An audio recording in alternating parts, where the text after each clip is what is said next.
How to change name on Facebook Lite. Open the Facebook Lite app, then make sure to log into your Facebook Lite account. Tap on three-line menu icon at top right corner of the screen. When you reach on this menu section, scroll down and tap on Settings and Privacy. Scroll again and select the Settings option. On the Settings and Privacy page, tap on Personal and Account Information. Once you get access to this page, you can simply rewrite the name that you want to set on your Facebook Lite.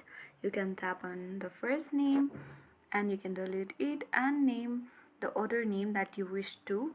Uh, it is noted that if you change your name on Facebook, you can't change it again for 60 days. So after 60 days only you will be able to change your name. After you write the name that you want, you can tap on review change and easily change name on Facebook Lite. I hope this video was helpful. Thank you for watching.